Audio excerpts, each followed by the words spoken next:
applicable. Encore une fois, émission de plus pédagogique. Les sons de matière au bande de l'école à travers émission Valère RDCN. Bana, baninga, bandeko, bakulutu, papa, maman, bozara na facilité peut-être yako récupérer yango ezali moko ba mission pour na valeur politique de la République démocratique du Congo, ban école Congo démocratique. To bandaki ba serrer émission ko sala.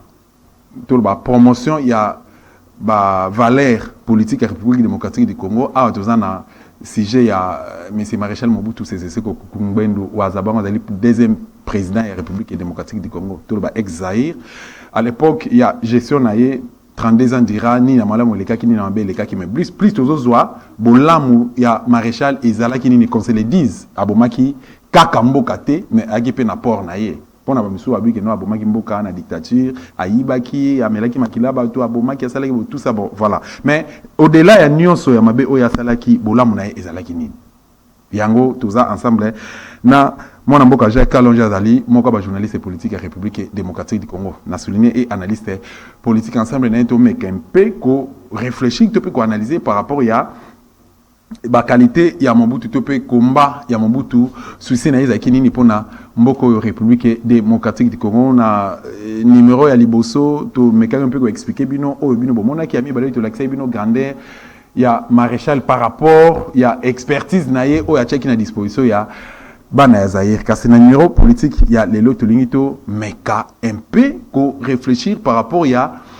passage à Mobutu na tribune ya Nations Unies sika pi asalara discours moko lelo tozoko benga discours moko historique hein donc de la tribune ya Nations Unies discours moko historique o ya salara na 1973 et puis toko meka un peu ko débattre les sous na sujet ya autant dans Mobutu alobaki que no retour à l'authenticité et puis likamba zaïrianisation les deux concepts wana et ezalaki nini et puis Mobutu souci nini ezaki caché na simana yango et puis souci ne alingaka loba nini par rapport na les deux concepts o ya zaïrianisation pe authenticité ndeko Jacques Kalonji mbote na yo mbote ndeko Tosta mbote na ba ndeko nyonso no bazai belé ya kolanda biso na tango na sepeli ningo zongsinga lisusu poto koba maso boni morale santé morale za ya malamu personnellement santé za malamu mais seulement moi tristesse mouké parce que la semaine oyo to suite en rekutana yote na beta kito kota le sikato kola OK na kati ya camp yo yebi nangana yo to zabana ya camp militaire tata aza militaire ou azalaki paix à son âme na ke kota la muninga na kati ya camp plus précisément na camp le Fungula ou sur Willery, la commune Yalingwala, mais c'est triste. C'est triste, il y a un permettre un gars de profiter pour la SOS, ton message à l'endroit, il y a Mokondia Mboka, le commandant suprême, Mokondia Batata Nabiso, Félix Tshisekedi, le chef de l'État. Non, il y a quelque chose qui ne va pas. On a la monnaie, on a Esaïe Bissiko, Bissoko Kolate. On a Esika Batubakoki Kofanda, une promiscuité grave. Eza ou bien Eza Lissous, Esika Batubakofanda. Mais Eza Lissous, c'est Tofandi Wana. Moi, je suis fier. Le Bagina Kolina Bakan. Je suis très fier même. Je n'ai pas un complexe, c'est le remonté. Na Koli Malam, un environnement moko sain, environnement qui toque. Mais l'élo, il est difficile de mettre une photo dans Katiakan. C'est-à-dire, je parle de photo, souvenir, il y a une photo, c'est la selfie. Et ça place, c'était Batou Ofanaman Zanza. Batou Nginda kuna Katia rivière de la Gombe, où est le Kina Katiakan. Nzela Ezate, Naza la configuration Kawana Mobimba na Mutu. Ezalakan Kokolo, Ezalakan Lufungula. Ce qui batali sur ma photo. À l'époque, il y a Kawana, au Talina Lelo. D'abord, j'informe, monsieur le président. Moukolo Moussousou. Via Basodé, ce qui n'a qu'un tchadjité. Quand Mobutu ou quand Kabila, na Lemba. Non, tous à la série. Quand Mobutu. Mais évidemment, quand la gendarmerie à Lemba. Soit. Quand Lufungula. Quand Kokolo. Nazo même quand Gashi. Nambandaka. Et quand Bumba peut poser problème. Na Sengikak. Oui. Tata Mokonzi, Mukolo Moussus, surprendre ma collaborateur Nayo, Yebisa Bango na Kobeta tourna camp. ba me mona camp chachite payer bisa bango na lingina kota camp la dernière fois oyaki na camp le fungula par exemple dans un échantillon camp le fungula osuka kana hôpital de référence à la police ozagi na kata hôpital les à côté à Willeria wanda ko étage wana président suka wana makota na katite asa l'effort à côté la partie à Willery abimelela na itaga côté à Mouchi et il se fera une idée nette il y a condition où ba soda baza ko vivre ce n'est pas normal ba sali nini pour vivre dans modèle d'abord j'informe quand ils sont na pompe ya maïté bazotoka mai batiyo bukana et puis misa moi mutubu na mabele bango nyonso de famille na ebite mai wana so eza sous potable c'est à dire zomi bimela potable na tiyo mais tant les autres comme na basani eza sous potable te quand ils sont na toilette te na kolobate comment bazo ça pour basi ça ba besoin na bango mais moi j'ai vu ça quand ils ont même pas na couloir oyo kokoleka oh biso ezali que telemi ozotala ozomona voisin suka zomona yo propre quand ils sont sur la place à kosakana te j'informe tozaka na terrain tozokende oyekola ba vélo BMX bozoko yekola ngo terrain za oyo kobeta bale babeti bata basket babeti terrain mukena terrain monene terrain wana ekomi invisible batiango ekomi fourrière mituke comme ofanda wana PCRO babengana ki liboso poste atongi ndako na kati ya terrain.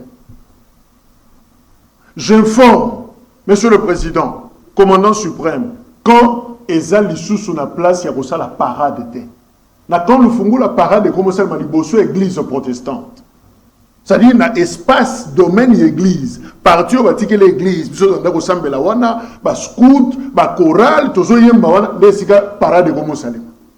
Et si ka parade bande ko sema na tribune oh ceux qui défilent il y a la police et salami président boya ko telema wana na tribune pour so honneur ba famille comme fanta ces familles bazola la libanda na ba moustiquaire tata zo sukola na miso bana maman zo sukola na miso po bana basi ba lamuki 5 heures bazotal bazomona ni tata zo sukola makamunyo sona lobby na kon fungula eza exactement makambo zo kana kankokolo tribune ya kankokolo et comme bandako cantine militaire est-ce que va soda baliaka awa na lufungule comme maternité ailleurs ba soda ba comme fanda kuna na kati kangala o bato ayebi terrain ya kankokolo wana bandako etongama esika ba parachute ba ndako kweya avion ye boaki ba soda kwa ba kiti wana na kati matiti en plein défilé militaire mobutu afanda na tribune wana. Ce terrain-là n'existe plus. Si il y a hôpital Bobila Dawa, Bokende Kuna, Bopé Sangator. C'est grave. Merci beaucoup. Si on a un bateau, Mokonzako, Lengela, dans le but qu'à négliger bateau. Azat Tata et Batunyo, so enseigner les autres, mais Basoda, Bazabato Tikate. Même ceux qui les foutent na bango, et Zanango, ça laisse à désirer. Oh, Babati Mwanda, il n'y a pas de problème. Mais le plus grand problème, les conditions de vie. Monsieur le Président, est-ce que moi, ils ont été beaucoup de na moni au Kabiba école là ou 17 écoles préfabriquées, ils ont 300, bah ok non malem. Mais banda ku préfabriqué wana, beaucoup ko sel ngomba soda na malukute, ba ko sel ngomba na nselete. Ce qui va recenser ba soda na kati ya kan wana. Et j'informe qu'il y a des civils qui louent na kati ya kan. Monsieur Basson Banda pour la Katiakan, honorable député Nembalemba Léon, Papa Molière, a annoncé que quand le Kokolo va civil, est-ce que moi, ils étaient à recenser tous ces policiers, ceux qui basent à 300 000 par exemple. Vous construisez 300 000 maisons préfabriquées. Bon, si Banda kuna kan Kokolo Nanda ku je crois non un camp officier. Ou les appembeni il y a Prince de Liège. Et ça y Banda ku préfabriqué. Et ça Banda ku en métal ba ko poser na ba vis. Mais pourquoi pas construire un modèle yandako ya bongo bobengi batata na biso na nyoso boke ko fanta bongo kuna ba refaire ba réhabiliter kan wana mot des arts to yebi na sima ya kan ezalaka vide mais lelo ba konzi ba tongi même mokonzi la police ye moko ba konzi na bango moko azana ndako wana pe mulaele ki ban badako nyoso. Et est-ce qu'il y a un cas où tu as la bouclage? Mais parce que le mot des arts, moi c'est à Félix et Madame Niakero, il est par exemple dans la place, soit est-ce que chaîne à télévision. Est-ce que c'est rationnel? Il y a ce n'est pas sérieux parce que bêtise de l'autre, l'icolo. Ce qui est bouclage, c'est ça la place. N'est-ce pas bouclage, c'est tout ça les mains. Bâtiment par Osuka. Ce qui est ça, c'est bandit qu'on met ta place. Nous t'attendons d'Akumulaï et Zota la can na kati. Soko na wileri ndako mulayi Zota la can. Na si manamo des ans ndako mulayi. Ok na itaga mutumo tongi soki 8 mètres et Zota la kati à can. Et s'il y a des opérations mboke ça na période de guerre, ba soda ba ko se préparer comment pendant que tu évites qui habite ma maison na Milayi.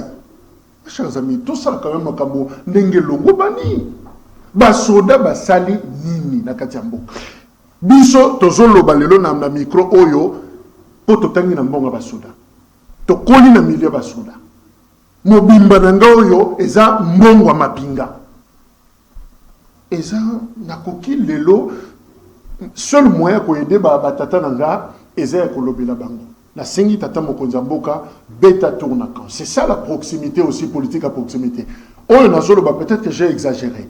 Kota yo moko na camp. Bola sanga bloc A, bola sanga bloc P, bola sanga compagnie musique écoute na ebité forme na on est.